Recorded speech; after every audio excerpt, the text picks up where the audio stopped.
Okay, so let me see if that is kicked in. All right, yeah. So it finally came on. We'll find out if I got the problem taken care of. Yeah, there we go.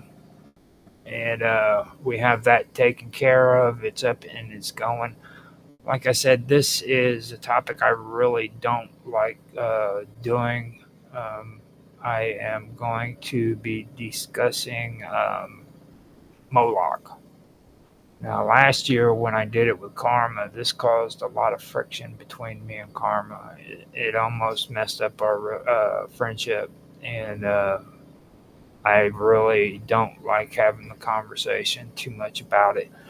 But it's something that looks like something that I possibly I can't freaking avoid because a lot of the information that I have been pulling when it comes to this stuff um, comes off of Philo and his writings, and he was a early Christian founder that wrote against the pagans because well not yeah well he used Santa Generib's writings basically in order to have or for his arguments against paganism because there was a big debate going on between the Christians and the pagans back then, and how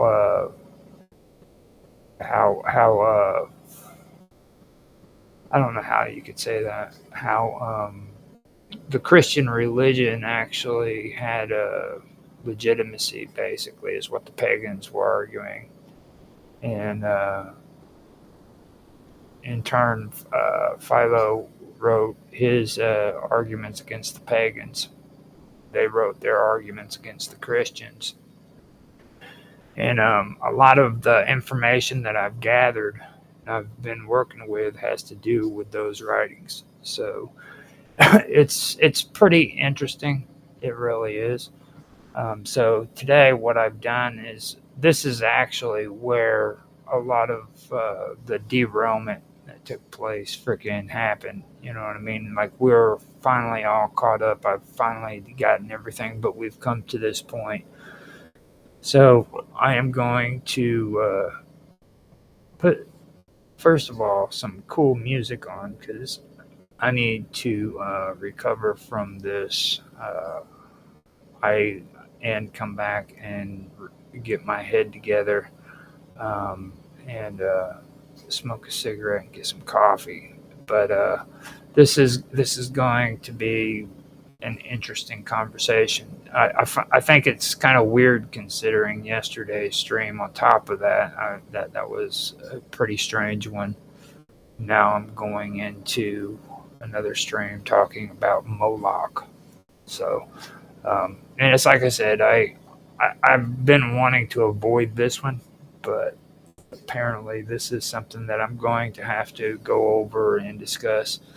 Um, maybe doing it myself this time will be a better situation than what it was. I almost forgot to test the audio on X, but you know what? I've already tested the other ones, so I don't see a reason. Yeah, there we go. There we go. It's actually working. I ended up muting it. Um, so, what I am going to do is put some music on and let you guys listen to it and come back and we can start the episode. I'm running a few minutes late, which is better than yesterday. I actually had to freaking put or I had to do it really late in the afternoon. So let me put this on and then some music. Uh, no, just background. Actually, you know what? I got a new picture too that I can put on there because the moment I put music on that slideshow right there is going to stop. So, and since, let's see here, find the longest one so that it takes up more time. I'll do Echoes of Atlantis for you guys.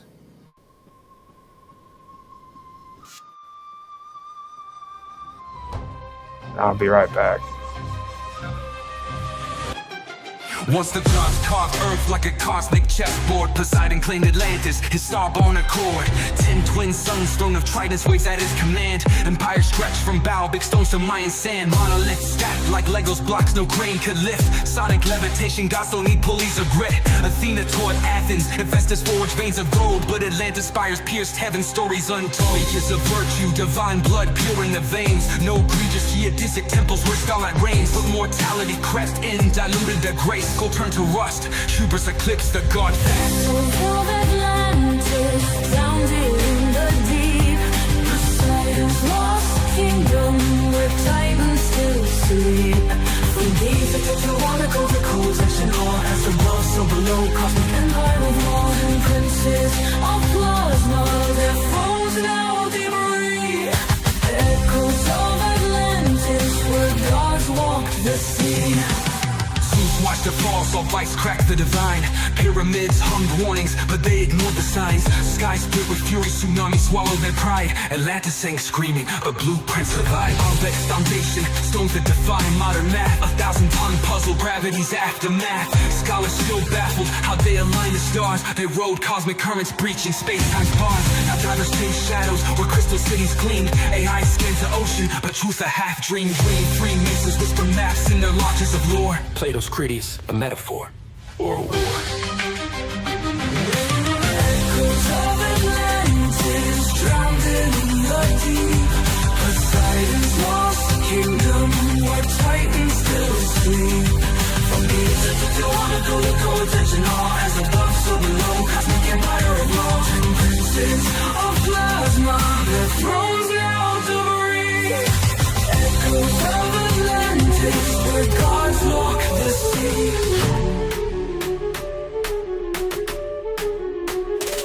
They say Poseidon's seed still flows in our veins. In every megalith, every grid that restrains. The Dogon chart Sirius, Templars guard the flame. But Atlantis tech, it's encoded in our DNA's frame. Zeus's verdict was fire, a flood and ice. Yet the Sphinx still stares, whispering sacrifice. Mortal minds crave power, but miss the design. True kings rule through resonance, not bloodline.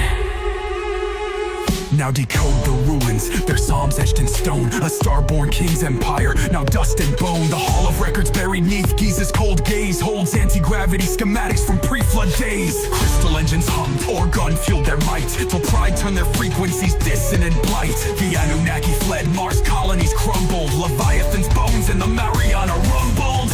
But Poseidon's ghost rides the Bermuda's mist. Evolve past the greed or drown in the abyss.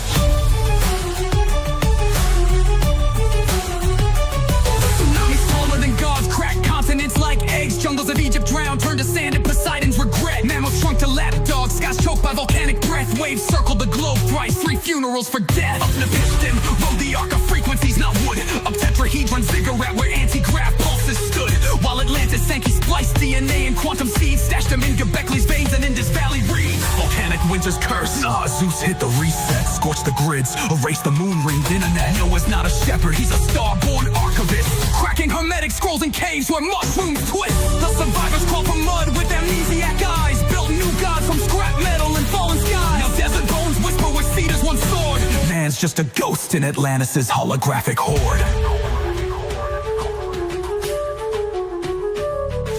The flood wasn't water, it was math. A codex purge, Enoch's nightmares digitized in the cosmic surge. As above, so below, the blueprint stays true. Rise from the ashes or drown in what's new. The flood wasn't water, it was math. A codex purge, Enoch's nightmares digitized in the cosmic surge.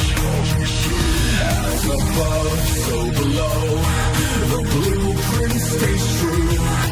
Rise from the ashes or drown in what's you. Echoes of Atlantis drowned in the deep.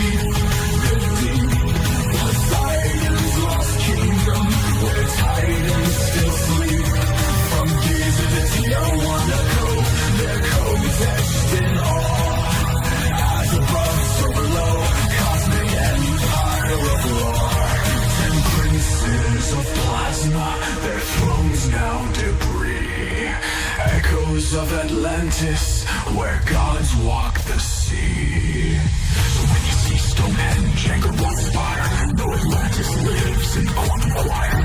The gods were myths, their mentors and code. Rise from the ashes, or repeat what they owe.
Once the gods carved earth like a cosmic chessboard, Poseidon claimed Atlantis, his starborn accord. 10 twin suns, throne of tridents waves at his command. Empire stretched from Big stones to Mayan sand. Monolith stacked like Legos blocks no crane could lift. Sonic levitation, gods don't need pulleys or grit. Athena taught Athens, Hephaestus forged veins of gold. But Atlantis spires pierced heaven, stories untold. Ages of virtue, divine blood pure in the veins. No egregious geodesic temples where starlight reigns. But mortality crept in, diluted the grace. Go turn to rust, hubris eclipsed the god face. Of Atlantis, drowned in the deep.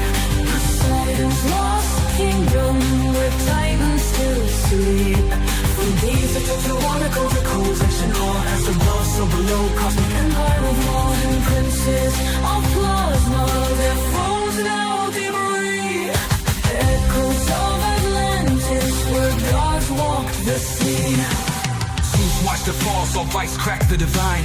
Pyramids hummed warnings, but they ignored the signs. Sky split with fury, tsunami swallowed their pride. Atlantis sang screaming, but blueprints survive. Arbex foundation, stones that define modern math. 1,000-ton puzzle, gravity's aftermath. Scholars still baffled how they align the stars. They rode cosmic currents, breaching space-time's bars. Now divers chase shadows, where crystal cities gleamed. AI scans the ocean, but truth a half-dream. Bringing free masons whisper maps in their lodges of lore. Plato's Critias, a metaphor or a war. Echoes of Atlantis, drowned in the deep. Poseidon's lost kingdom, where titans still sleep. From Egypt to Occult, the cold section, all as above, so below. Cosmic empire of laws and princes of plasma, their thrones now debris. Echoes of Atlantis, where gods walk the sea.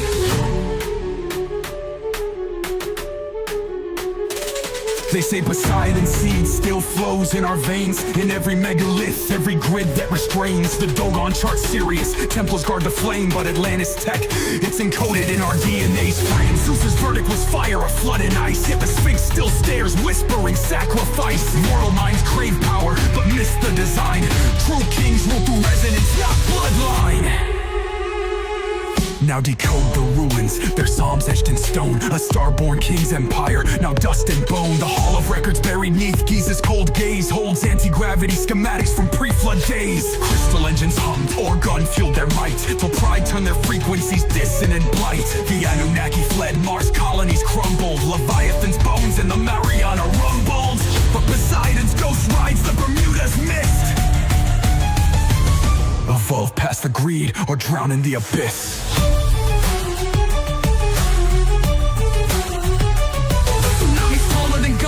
Continents like eggs, jungles of Egypt drowned, turned to sand in Poseidon's regret. Mammals shrunk to lap dogs, skies choked by volcanic breath. Waves circled the globe thrice, 3 funerals for death. Up the piston, rode the arc of frequencies, not wood. Up tetrahedron ziggurat where anti-grav pulses stood. While Atlantis sank, he spliced DNA and quantum seeds, stashed them in Göbekley's veins and Indus Valley reeds. Volcanic like winter's curse. Zeus hit the reset, scorched the grids, erased the moon ringed internet. Noah's not a shepherd, he's a star-born archivist, cracking hermetic scrolls in caves where mushrooms twist. The survivors crawl from mud with amnesiac eyes, built new gods from scrap metal and fallen skies. Now desert bones whisper where cedars once soared. Man's just a ghost in Atlantis' holographic horde. The flood wasn't water, it was math. A codex purge, Enoch's nightmares digitized in the cosmic surge. As above, so below, the blueprint stays true. Rise from the ashes or drown in what's new. The flood wasn't water, it was math. A codex purge, Enoch's nightmares digitized in the cosmic surge. As above, so below, the blueprint stays true. Rise from the ashes or drown in what's new. Echoes of Atlantis drowned in the deep, Poseidon's lost kingdom, where titans still sleep. From Giza to Tijuana Cove, their codes etched in awe. As above, so below, cosmic empire of law. 10 princes of plasma, their thrones now debris. Echoes of Atlantis, where gods walk the sea. So when you see Stonehenge, Angkor spire, know Atlantis lives in the quantum choir. The gods were myths, their mentors and code. Rise from the ashes, or repeat what they owe.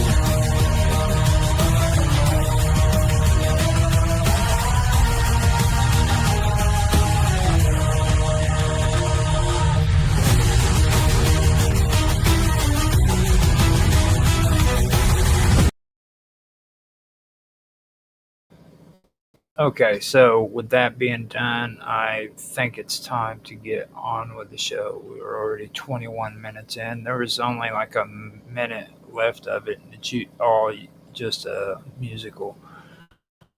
So that was Mr. Robot's song. It's called Echoes of Atlantis. Before I get started, I want to correct something that I said earlier. The writings that I've been going off of has been from Eusebius of Caesarea. I said Pluto, or I said somebody else. I'm having a hard time right now. I got off to a crazy beginning for today. So with that being said, I'm going to continue where I wanted to start off. Now, like I said, last year, this is pretty much the area where freaking everything fell off the map, I guess, when it comes to the discussion that we were having. We basically derailed from everything, and it happened even before then. But this was where we finally ended up having to just call it quits on this topic. And don't get me wrong, like even with the episodes we did last year, which is actually being posted on the Wonderful World of Weirdness as strange, not strange stories, but ancient mysteries, the 15-minute blocks, not the live streams, but those are from last year. And we did have good conversations about different topics, but it wasn't exactly what I had outlined for doing. This was supposed to be based off of the writing of Eusebius of Caesarea. And his he took quotations from Centuni Atheon, which was translated by Philo Biblos, and that's where I said it wrong. I said that they were writings from Philo Biblos, but this is actually Eusebius using Philo Biblos's translations, and he was an early church member back whenever Christianity was in its golden day, as people like to call it. But that's where these writings come from, and this is where I pulled a lot of this information from. Now, this is a good time for me to actually start reading some of the stuff that Eusebius wrote, and then incorporating what I had learned in that as well. Now, this does relate to Moloch. So with Moloch, we're going to be hearing about it. I had some misconceptions of it as well, but I was also right to a certain extent too. So with this, in this episode, we're going to find out the truth about Moloch, and that's going to be it. I'm not going to have anybody on here this time either, because the last time I did it, like I said, it caused a lot of issues. This is a very controversial topic. A lot of people have a lot of hateful beliefs that go behind this topic, and it's caused a lot of death through through the centuries for the last 1,500 years because of what I'll be discussing right now. But I'm not going to get into all of that. I'm going to get into the facts on what this is. And the first thing I want to point out is the fact that this was written by Eusebius. It was also written by Philo of Byblos. These were people who were born, lived, and died hundreds of years after or even thousands of years after the Phoenicians were long gone. Okay, Carthaginians, these people had absolutely no knowledge of what actually took place there. So just keep that in mind. By the time these people were born, everything that was pertaining to the Phoenicians was pretty much destroyed and hidden away. The only real evidence we have, or we had for the longest time, that the Phoenicians existed was Greek myth and Greek lore, which up until the time that the city of Troy was discovered, people didn't even know if it was real or not. You know what I mean? People didn't even know that the city of Troy existed until it was finally unearthed. This is within the last 200 years. Okay, so kind of keep that in mind whenever you hear this. You're hearing a lot of this stuff from a Christian/Greek point of view, not from the Phoenicians' point of view. So when I'm reading this, so let me go ahead and get it started. Now let these suffice as quotations from the writings of Senenchunathion, translated by Philo of Byblos and approved as true by the testimony of Porphyry the philosopher. The same author, in his History of the Jews, further writes thus concerning Kronos: Tuathis, whom the Egyptians called Thoith, excelled in wisdom among the Phoenicians and was the first to rescue the worship of the gods from the ignorance of the vulgar and arrange it in the order of intelligent experience. Many generations after him, a god, Sermobelos and Thoros, whose name was changed to Isarthus, brought to light the theology of Tuathis, which has been hidden and overshadowed by allegories. Now, Tuathis is Toith or Thoith or Thoth. I call him Thoth, but there's different ways that you can say it: Tuathis or Tuatis. You can pronounce it any way you want. They really don't know the appropriate name for him. So just so you know, I mean, you don't have to be like precise on it. Now, from that, I want to go into the Ithothoi and its associations. Now, what that really means is the good daemon, or the good demon. Daemon, Daemon, is what that is. That's Agathodamon. In Phoenician and Hellenistic traditions, this was often associated with the practice, with a protective spirit or divine force, similar to the Egyptian Kneph, Kneph, or Cneph, whichever way. And that's a deity that was linked to creative energy, self-existence, in the cosmic order. Now, it also has to do with the hawk-headed form, which connects this being to the solar principles, reminiscent of like Horus in Egyptian mythology, reinforcing the idea of divine vision, celestial power, and perpetual renewal. And I've mentioned that before, like in a lot of this, you'll hear the term renewal, regeneration, all of that being brought up over and over again.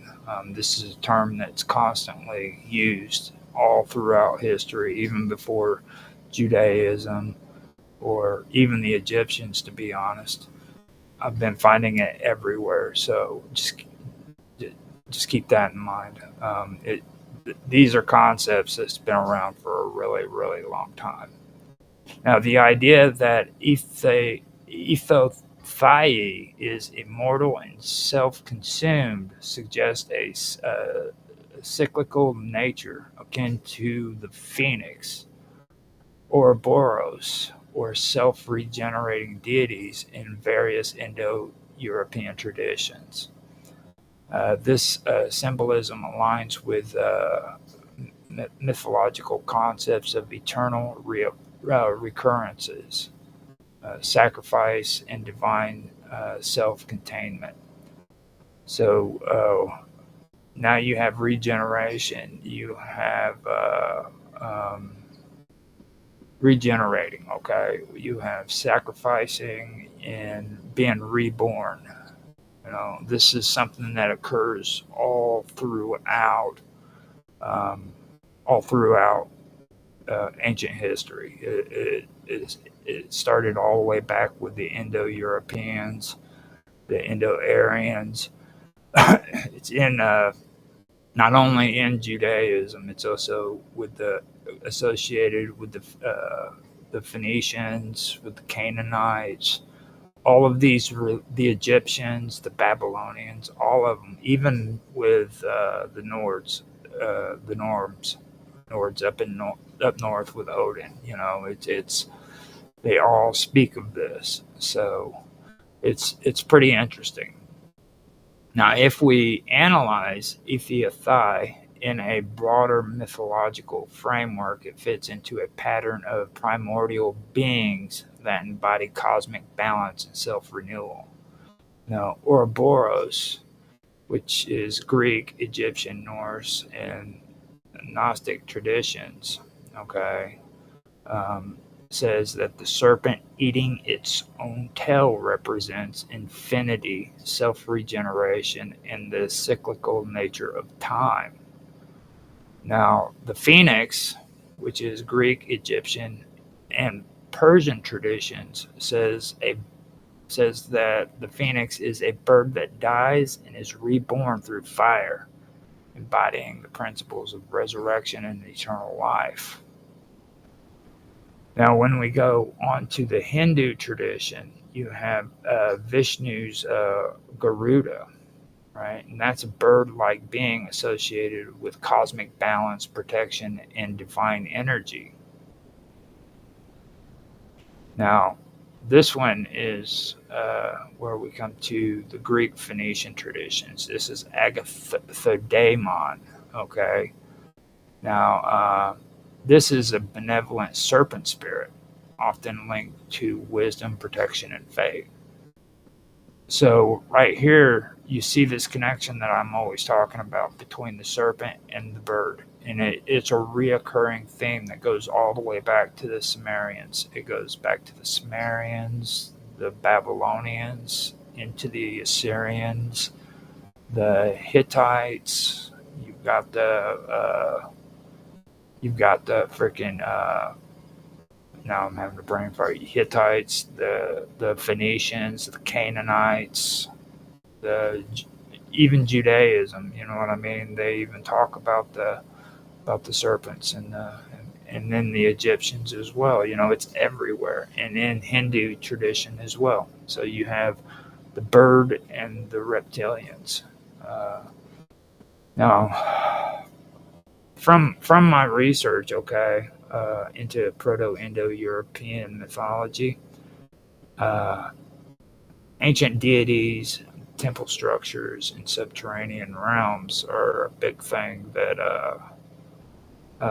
is a reoccurring theme that emerges from all the stuff that I do. Okay, now a lot of it has to do with cosmic duality and balance. The idea of forces that are both self-contained and yet eternally renewing, and that is that has to do with things like Ithothai and Ouroboros and Phoenix and Shiva lingams and drainage into the underworld and things like that. You if you've been watching my videos, you'll see that I have a lot of that stuff. That has to do with cosmic duality and balance. So just keep that in mind too. I also get into like the subterranean realms, okay? And the reason why I do that is because many of the temples and the caves and myths that I investigated connect divine energies to the underground spaces, I also am fascinated with the Nagas and the ancient stories behind all of that. That suggests that ancient people saw the earth as a reservoir of divine power, and that's one of the things. Okay, and then that also brings up what I was talking about, the serpent and the bird symbolism. Many of the beings that I've acquired about and I've done my research about take forms associated with serpents like Naga, and then the Agatha-daemon, and then you have the Ouroboros, or the birds, you know, the Garuda, the Horus, and then you have hawk-headed gods, things of that nature, you know. And this often signifies wisdom, rebirth, and transcendence. Now, all of this has to do with stuff that has to do with hidden knowledge, and it's an esoteric legacy. Okay, you have to understand. Like right now, I'm sitting here on the internet and I'm discussing it openly, and people are able to get on here and hear this stuff. Okay, but at one time, nobody could hear this stuff. This stuff was banned. I mean, it was hidden away. If you even discussed it in public and other people heard it, you would most likely be put to death for it. It was not acceptable in society because of the religions that were around, and it all depended, or no, it didn't depend. You did not discuss this stuff. You know, this was very, very sacrilegious to these people, and you would have been put to death for it. So that's the one thing that I do want to point out, that this was hidden knowledge, and it was an esoteric legacy. My research, it draws together the Phoenicians, the Egyptians, the Hindus, and the Indo-European elements, and it suggests that certain mythological structures persist across civilizations. But you have to understand they manifest in culturally unique ways. Like they aren't like all the same. There's different variants of it. You know what I mean? Now, Sir Mobilis and Thero is interpreting It has a lot to do with the interpretation. So let me make sure that I am where I want to be whenever I start this, because I don't want to get too far ahead before I continue my readings from Eusebius. So the name Sir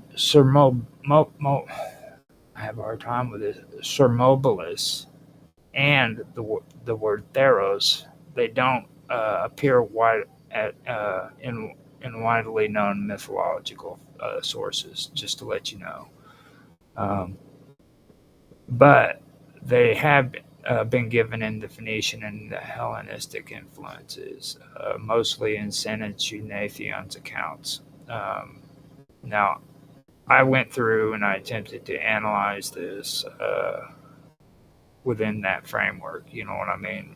So this is what I basically came up with. Sermobelus, which is Sourmoubellos, is a name that might be a corruption or variant of a Phoenician deity, or an epithet linked to Baal, and Baal means Lord, okay, or Bellows, and that's a title of Baal Bel. Now, Bel is actually a Babylonian deity. Um, I, I'm pretty sure that Bel is actually Enki. Now, I've heard a lot of people argue about that, if Bel was Enki or Enlil, but I'm pretty sure it's Enki. Enki was the father of Marduk. And with his battle with Tiamat, I remember Bel was the one who drew the gods together so that they could decide for Marduk to fight against Tiamat. So I'm pretty sure that it's actually Enki who was renamed into Bel. I can go over that later on to make sure, but I wanted to point that out. But anyhow, Bellows is a title of Baal Bel, and when you say Baal Bel, you're talking Canaanite Baal and then Bel together. Now, it may have connections to Moloch or Baal Shaman or Shaman. Now, Baal Shaman, which is BAL or BAALSHAMIN, he's often mixed up with Baal Bel, but they are actually two separate deities in the Canaanite pantheon. So just be aware of that. And a lot of people do that too. They clump them together as one deity, and they're not. They're actually two separate deities that were probably incorporated together at one point or another, because they did that too. But just understand that Baal Bel and Baal Shaman are two separate deities. Like I said, Sir Mobellus could have connections to Moloch or Baal Shaman, who were prominent sky gods in the Phoenician theology. So yeah, it's Phoenician as well as Canaanite. Now, if the names contain Mobilis, it could relate to Belus.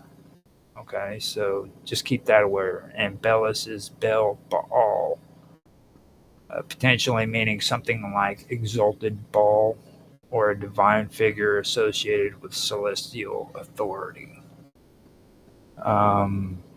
Now, with that, I want to focus on Thuro, Thuro.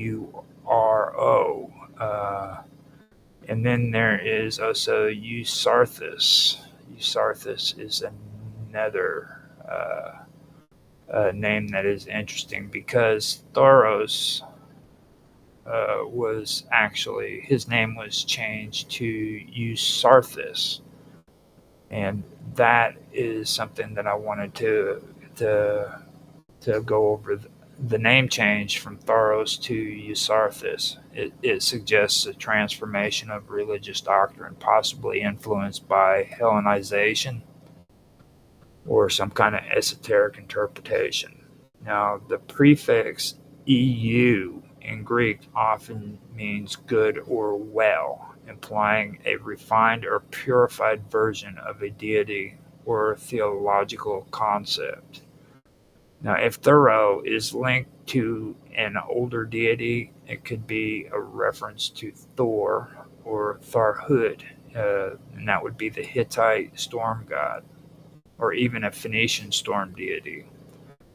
The transition to Eusarthus might indicate a shift towards a more intellectual or mystical interpretation of an older god, basically.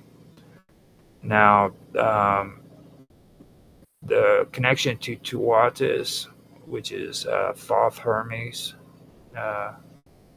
and when it goes into like the hidden theology, you got to understand that the passage that I just spoke about states that Sura Mobilis and Thoro or Eusarthus brought to light the theology of Tuatis, okay, which had previously been hidden by allegories. Now, this implies that these figures were seen as reformers or restorers of ancient wisdom, uncovering lost or obscured theological truths. Now, Tuatis, often equated with Thoth or Hermes Trismegistus, was considered the god of wisdom, language, and secret knowledge.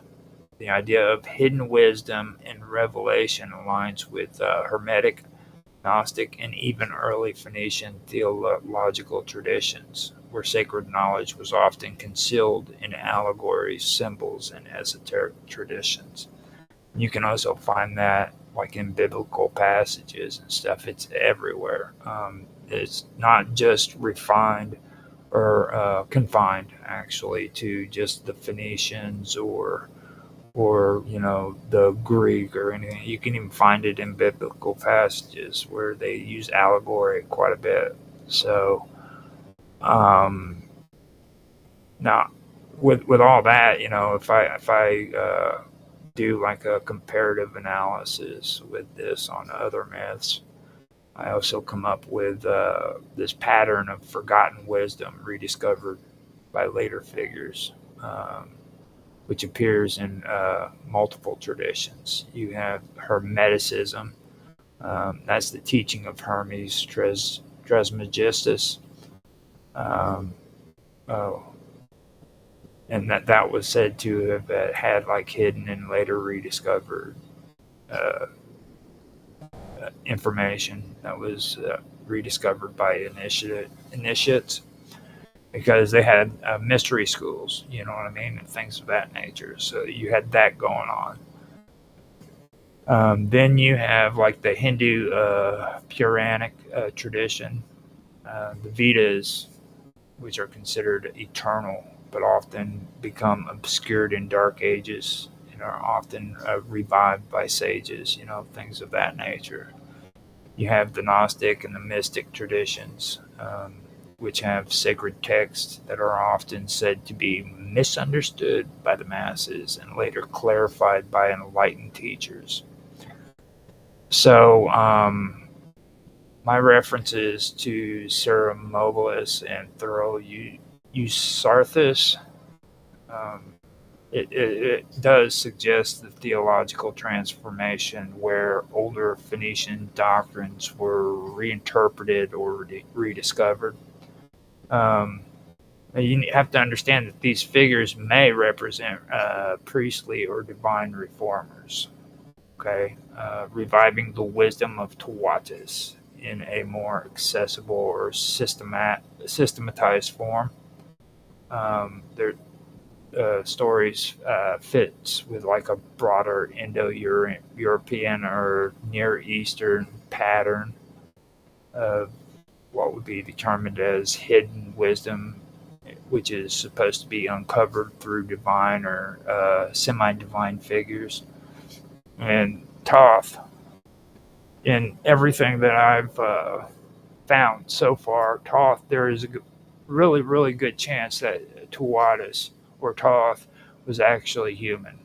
And he brought writing to the Egyptians. You know, he brought education to the Egyptians and taught them how to write and things of that nature, from what I'm reading. I mean, it's not just with Eusebius either, but like with the Phoenician traditions and things that are going on there. I have noticed that that there's a good chance he could have been a mortal where he was deified after the fact, you know what I mean? And that's something that also is mentioned in a lot of these older books where humans are being deified to godlike status. Eusebius even brings it up in his book about that happening. And after going through this stuff as much as I have, I'm starting to see that maybe he was right about it. I'm not a big fan of Eusebius, don't get me wrong, but he does bring a pretty good argument up when it comes to that to that term. So it's something. Now, it's something to look at, you know what I mean? So I'm going to stop there with those topics, and I'm going to continue with what I was talking about. Now, let me go ahead and repeat what Eusebius had said about shadowed by allegories. Okay. Now, he's talking about Philos, Biblos, I believe. Okay, Tawatis, whom the Egyptians called Thoth, excelled in wisdom among the Phoenicians, and was the first to rescue the worship of gods from the ignorance of the vulgar, and arrange it in an order of intelligent experience.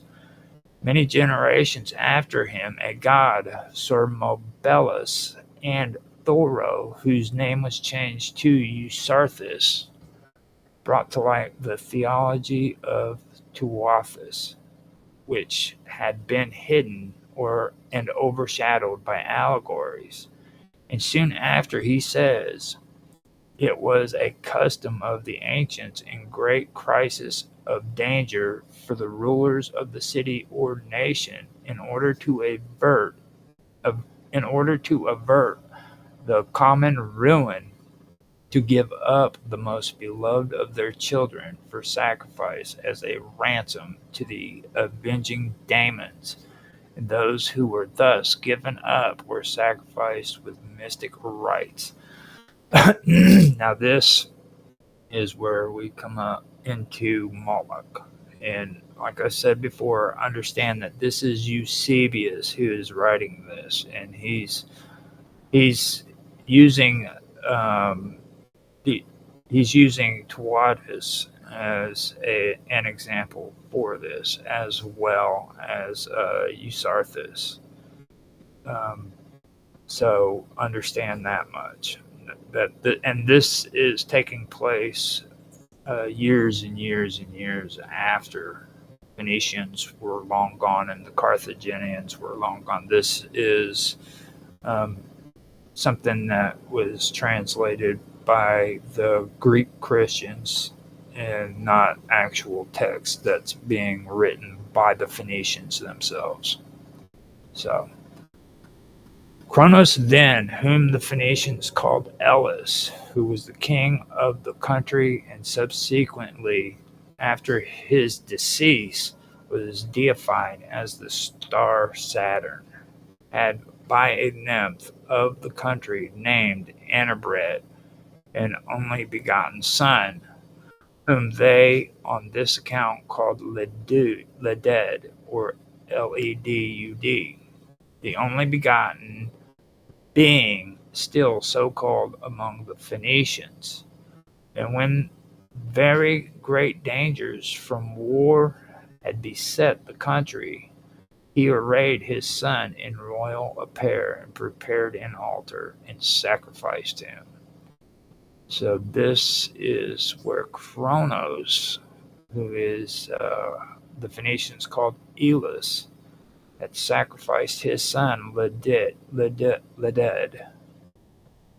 Okay. Again, see what the same author in his translation from Senecunathion about the Phoenician alphabet says concerning the reptiles and venomous beasts, which contribute no good service to mankind, but work death and destruction to any in whom they inject their incurable and fatal poisons. This also he describes, saying word for word as follows: the nature then of the dragon and of serpents Tuathus himself regarded as divine, and so again after him did the Phoenicians and Egyptians, for this animal was declared by him to be of all reptiles most full of breath and fury, in consequence of which it also exerts an unsurpassable swiftness by means of its breath, without feet and hands or any other of the external members by which the other animals make their movements. It also exhibits forms of various shapes, and in its progress makes spiral leaps as swift as it chooses. It is also most long-lived, and its nature is to put off its old skin, and so not only to grow young again, but also to assume a larger growth. And after it has fulfilled its appointed measure of age, it is self-consumed, in like manner as Tuathus himself has set down in his sacred books, for which reason this animal has also been adopted in temples and in mystic rites. So, with that, I want to take a step back and I want to discuss the Phoenician records that explicitly mention a deity named Moloch. Okay? Now, like I said, Phoenician records that explicitly mention the deity Moloch, and those records are scarce. Now, there are claims that archaeological findings and inscriptions provide like insights into related practices and deities within the Phoenician and Carthaginian cultures. All right, that a good example would be the Phoenician inscription and the term MLK, which I call Milky, but MLK is an inscription. In the Punic Carthaginian inscriptions, the term MLK it frequently appears. It's been subject to a lot of scholarly debate. Some interpretations suggest that MLK refers to a specific type of sacrifice rather than a deity. Now, this perspective was notably proposed by Otto Eisfeld in 1935, who argued that MLK denoted a sacrificial rite, possibly involving children, rather than the name of a god. Now, these inscriptions often associate MLK with terms like MR, which is lamb, or BL, which is citizen, and DM, which means human being, indicating the nature of the offering. Okay? Now, this next part I want to bring up too. Like, they talk about Tophets, and they talk about this inscription. Okay, so let me go ahead and get through with the inscription. Now, archaeological sites known as Tofits, which are open-air sanctuaries, have been discovered in regions associated with Phoenician and Carthaginian settlements. Now, these sites contain urns with the cremated remains of infants and animals, accompanied with stela-bearing inscriptions. The inscriptions typically record dedications to deities such as Tanit, which is Tanit, and Baal-Haman, but do not explicitly mention Moloch. Now, the presence of the term MLK in these contexts have led some scholars to connect it with the sacrificial practices evidence at these sites. Now, I've seen video, and I've also seen photos of these sites, and I've listened to a lot of the archaeologists talk in their interviews and stuff about them. A lot of the guys who are against the idea of these being sacrificial sites bring up a good point. Now, what they don't bother to tell you about these sites is the fact that these urns were found just right there within burial sites. I mean, there's other people that are buried within this area, and they go in and they find these urns with these animals and these babies, and they say, well, this was a sacrificial site. These were all found in areas that were actually burial sites for everybody, not just babies and not just animals. And Tofits have been used for burial by all of the cultures during the time period of the Phoenicians. Like, Tofits are kind of expected. Even the Persians used Tofits, which is open air, well, not temples, but altars. As a matter of fact, the Phoenicians thought that it was sacrilege to make offerings in sheltered areas, that it had to be outside under the sky. You know what I mean? And a lot of cultures back then believed in that. So that is one thing that I wanted to bring up, because I have actually seen a lot of pros and cons on this.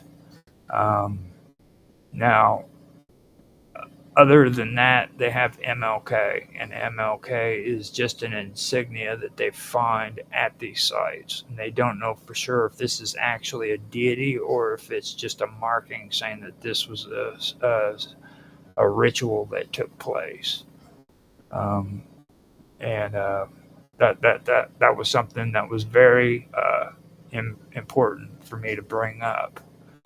Now, getting back into the interpretations and the scholarly debates, you have to understand that the lack of direct references to Moloch in Phoenician texts, they have led to various interpretations.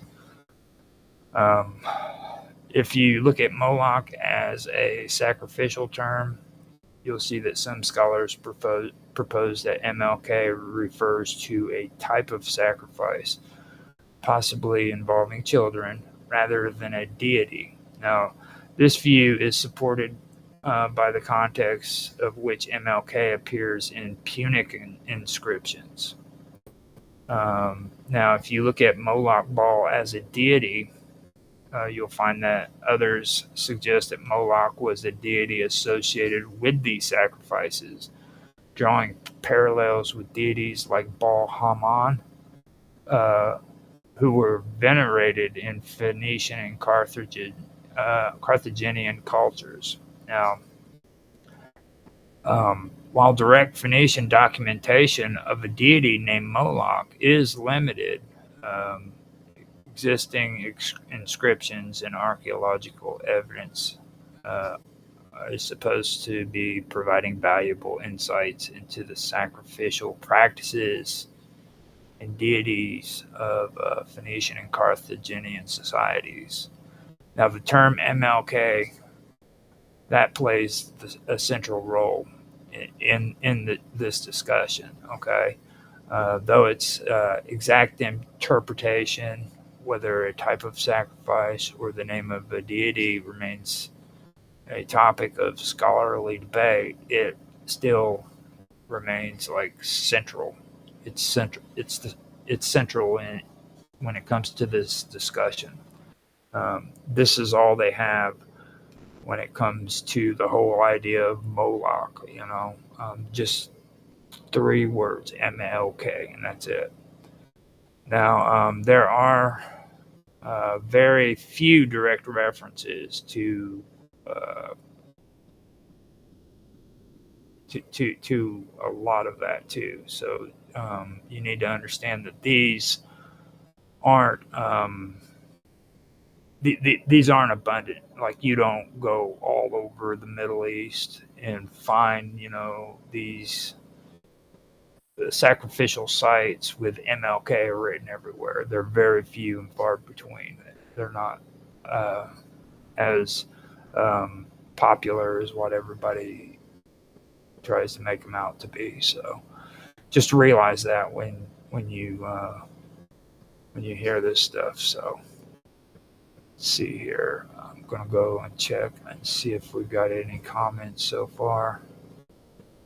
I'm surprised nobody's badmouthed me by now, especially my friends. They love to badmouth me when it comes to talking about Moloch Ball. Oh, you horrible, horrible man. How dare you say that Moloch Ball didn't sacrifice babies? Well, it looks like I made it this far without any harassment. So, let me find out where I'm at. Okay, now, right here it says that Kronos, then, whom the Phoenicians called Elis. Okay, so I've read all of that. Let me see. Anabret, and Ledude. Now, I went and I actually did do some research on Anabret. Now, Anabret is mentioned in Philo of Byblos' account as the mother of Ioud or Ledude. The name varies in transliteration. Okay, now, some interpretations suggest that she was a Phoenician divine figure or a symbolic representation of fertility and motherhood. Now, given Phoenician religious structures, she may have had connections to Astarte, Tenet, and Baalat, Jabal, who were important mother goddesses in the region. I also want to point out again that Astarte is Ishtar, also known as Inanna, and here in the Phoenician/Canaanite pantheon, she is considered Astarte. So that is Anobret. Okay. Now we go to Ledud or Iadud. Now, Ledud is Ledud. Ioud is Ieoud. Now, Ledud is said to be the son of Anabret. Some interpretations associate his name with beloved or chosen, linking it to divine favor. In some theories, Ledud may have been a sacrificial figure, perhaps connected to rituals of royal or divine consecration. His name does not appear widely outside of Philo's fragments, so it remains uncertain whether he was a mythological figure, a human ancestor hero, or a title given to certain sacred individuals. So yeah, this would be where a lot of this comes from, is this Ledud, Ledud, and he would have been referred to, or he may have been like a sacrificial figure. perhaps connected to these rituals that are later interpreted as being sacrificing babies in urns and stuff of that nature. But let me also point out his name does not appear widely outside of Philo's fragments. So you have to take that into consideration as well. It's not mentioned at all. Very, very little. The figures appear in passages discussing ancient Phoenician theogony, the succession of gods and their interaction with humans.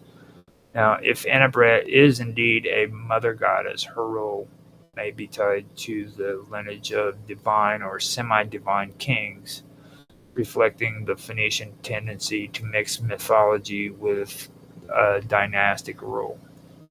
Now, that brings us into stuff like sacred bloodline. Now, if Annabret was considered a divine ancestor, the Dud may have represented a semi-divine ruler or priestly lineage. Then you have sacrificial rite.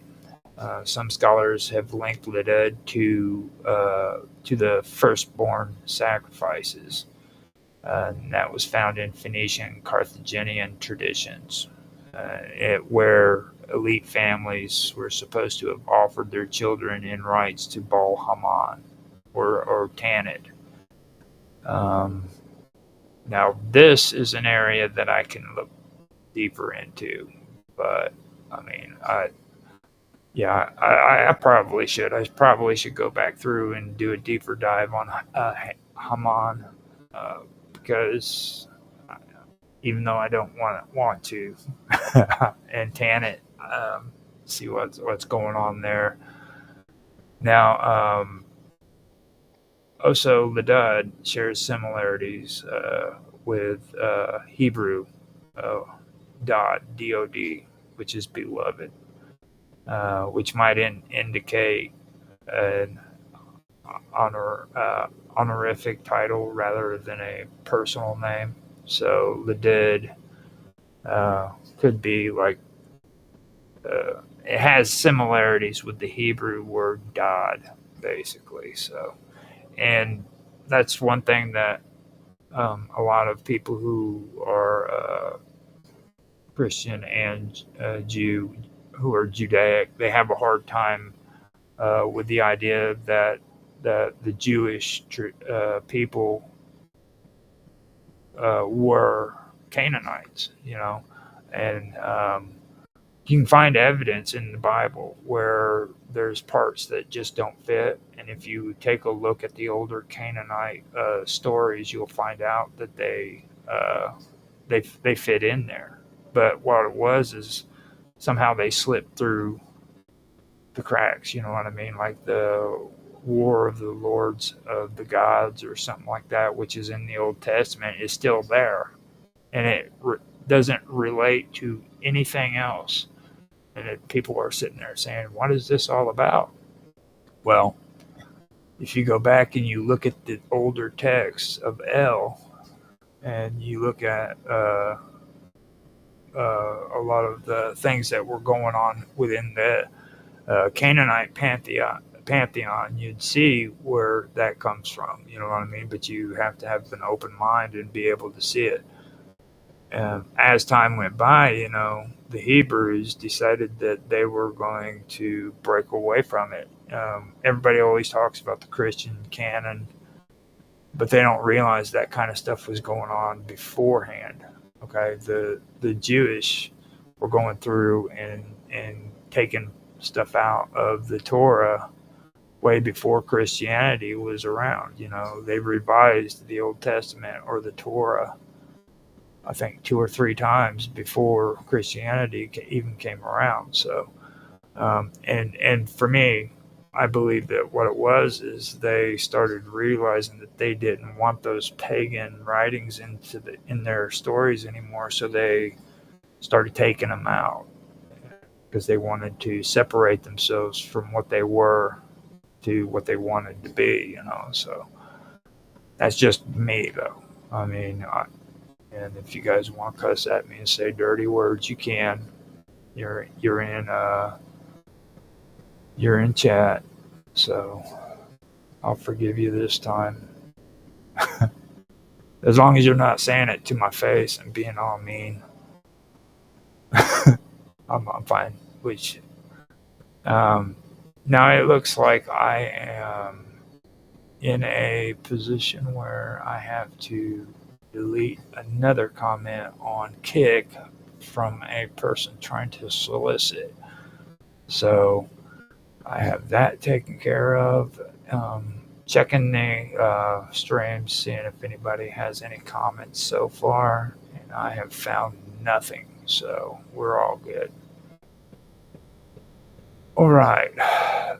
So, and like I said, I don't have my notes put together very well tonight. And this is probably the one area where I really wish I did have them put together a lot better than what I've got them.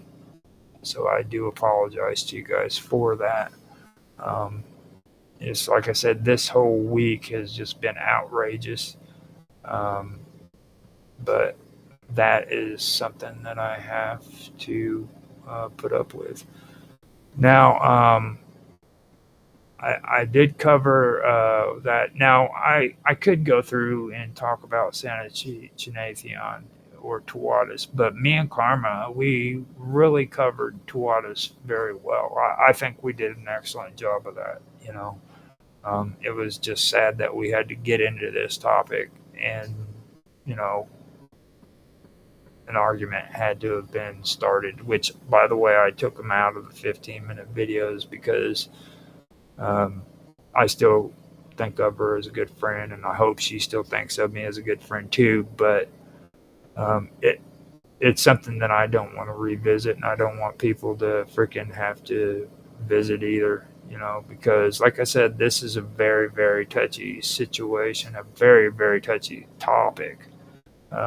I almost lost her as a friend, and even today we barely talk like we used to, and that was all because of this.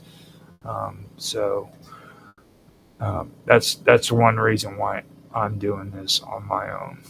Nobody else is coming in. Nobody else is having a conversation with me about it, because this stems off into a lot of other hateful stuff. That's the only way I can say it. It's propagated a lot of death.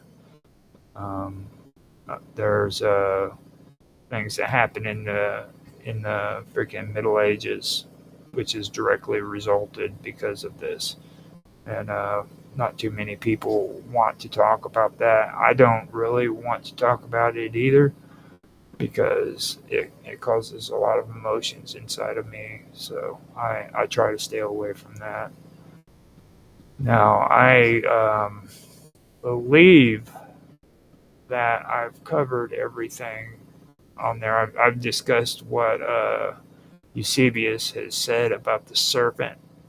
And again, I want to mention, too, this goes back to what I was talking about with the serpent and the bird connection. It is everywhere. Even Native Americans here in America, which is North America, South America, Central America included, all of them have that bird serpent connection. Here recently, I've been talking about mountain worshiping and also trees, like the world tree, and things of that nature, and they're all connected and they're everywhere. So these are things that are popping up all over the place. Now, with that being said, I'm going to continue my reading, and hopefully I can cover enough time to cover an hour and a half, because it took like a half an hour just to start this, and we can get a good hour's worth of content in. But I will continue with Eusebius's writing. Okay, we have spoken more fully about it in the memoirs entitled Thea, which is Ethothhiae, in which we prove that it is immortal and is self-consumed, as is stated before. For this animal does not die by a natural death, but only if struck by a violent blow. The Phoenicians call it Great Daemon. In like manner, the Egyptians also call it Kneph, and they add to it the head of a hawk because of the hawk's activity.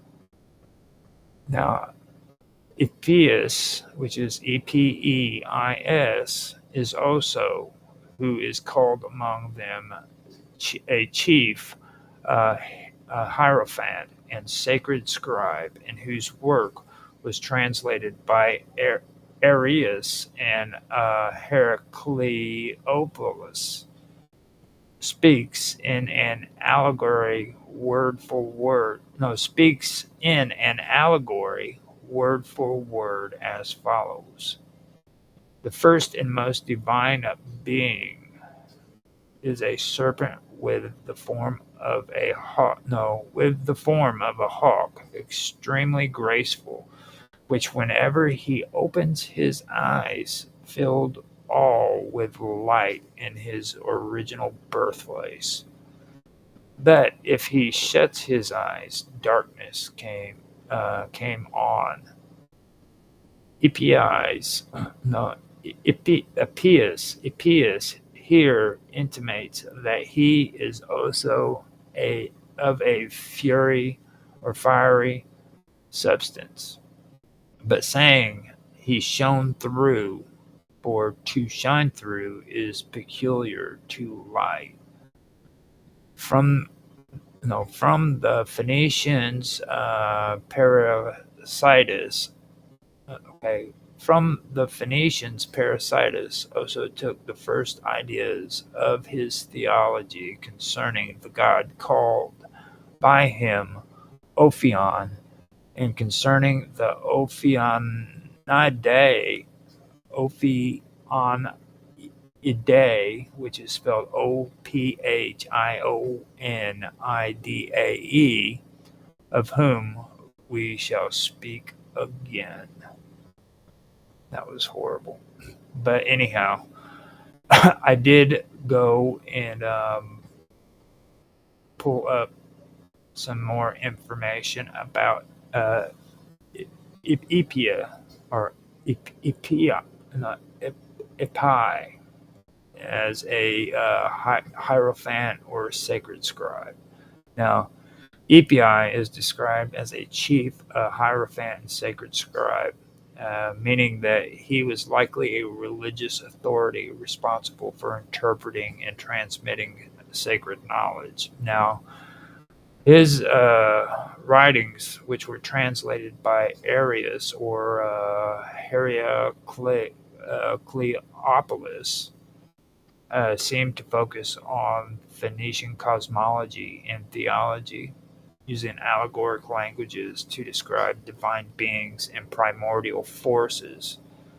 Now, the divine serpent in a hawk's form, that means that this divine being, which combines the features of a serpent and a hawk, appears to be a symbol of primordial light and darkness. Now, the description suggests it is a being of fury essence, which could connect it to solar or celestial deities. Now, the act of opening its eyes bringing light and closing them bringing darkness resembles Egyptian, Mesopotamian, and other Near East myths of gods controlling cosmic order through sight or presence. The serpent imagery aligns with the Ophite traditions and the worship of serpent gods, a motif found in Phoenician, Canaanite, and even Gnostic traditions. And if you remember, in Gnostic traditions, they have the lion with the serpent, which is something to also take into consideration. Now, the connections to Pherecydes or of Syros and Ophion, that's something that I want to get into. Okay, too. The text claims that Pherecydes of Syros in 6th century BCE, which is a 6th century BCE Greek philosopher, borrowed elements of this Phoenician theology to construct his own cosmology. Now, Pherecydes' mythology, Ophion, is a serpent-like primordial deity, and the Ophionidae, they played roles in the creation of the cosmos. Now, this suggests that early Phoenician beliefs heavily influenced Greek religious thought, especially in the realm of primordial creation myths. Now, there could be possible connections to Egyptian and Phoenician thoughts, which I've believed for quite some time, because the Phoenicians actually, up in the northern part, comes from the Hittite areas, and I've always noticed from the stuff that I've read that even though they did have great battles, some of the greatest battles in all of history, the Hittites and the Egyptians had a very close bond with one another, and that's something that always stuck out to me, even with just other topics besides what we're talking about here. They called themselves brothers, when their rulers wrote to one another. They were always referring to one another as brothers. So that's something that did stick out to me. So for me, I've seen possible connections between the Egyptians and the Phoenicians as well as the Canaanites. Now, the serpent with a hawk's form strongly resembles the Egyptian god Kneph, often depicted as a serpent-associated creator deity. It also recalls Ra and Horus, both associated with light, vision, and solar power. The connection between fire, sight, and creation in Epius's account suggests that this might be an early Phoenician conceptualization of a creator god akin to El or Baal, or an unknown cosmic force. Now, Epius appears to be a Phoenician priest or scribe, like I said, who recorded an early cosmology, later referenced in Greek and Phoenician theological traditions. His description of a serpent-hawk deity as the first and most divine being reflects a Phoenician understanding of cosmic order, light, and divine power, one that influenced later Greco-Roman and even Gnostic thought. The association with Pherecydes and Ophion further suggests that elements of Phoenician theology spread into the Mediterranean world, shaping broader mythological traditions. And with that, what I'm saying is that I believe that it was the other way around. I don't believe Egyptian thought came up and influenced Greeks like I did in the beginning of this stream, actually, and even when I first started streaming, I always thought that the Greeks came down to Egypt and they basically incorporated the Egyptian ideas into their mythos. But now, after doing a lot of this, I'm starting to realize that it wasn't that at all. A lot of it had to do with all of these cultures kind of blending into one another, because as you can hear while I'm reading this, we've got Babylonian traditions that are being influenced or that are being incorporated into Canaanite and Phoenician traditions. You can also find it in the Hittites traditions as well as the Assyrians and Egyptians as well, you know. So they were kind of like incorporating their belief systems together. They were doing that. And I actually am glad that I did this. I'm even happier with the idea that I did it on my own without anybody else, because I did not want any kind of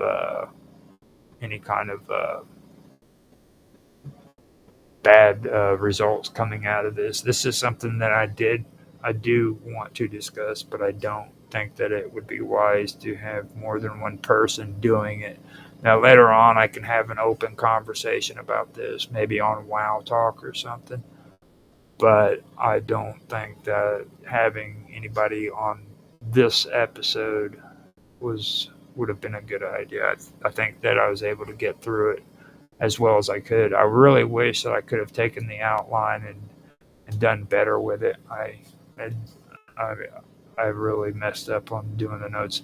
I honestly thought that I had all my stuff, or I had more information than I could do. I didn't even realize that I'd run out of notes last week. So I kind of had to rush all of this and put it all together as quick as I can. Next time I come in, I will have it better organized, and I will also be going into new areas of where I was supposed to be, because this is old stuff right here that me and Karma had covered, but I didn't really cover this stuff as well as what I could have done, you know what I mean? And this is actually something that I'm glad I was able to finish up on. I believe that I have been able to cover an hour's worth of material for you guys. I know that it took about an hour or a half an hour to get everything set up and stuff. I was running late. This whole week has been just crazy as heck, so I apologize for that. I will be back next week, and next week I am going to be moving forward in these notes. According to my notes, this is where I need to be. So it's pretty cool. Let me see here real quick. Yep, this is it. So this is starting out with going forward after the stuff that me and Karma had discussed. So I hope you guys enjoyed. I'm going to go through again, see if anybody told me anything that was horribly disgusting or bad-mouthing me, calling me a degenerate pagan loser. No, nobody. So I did good. I did good. I got out of this with room to spare. So I hope you guys enjoyed. If you did, please like, subscribe, and share.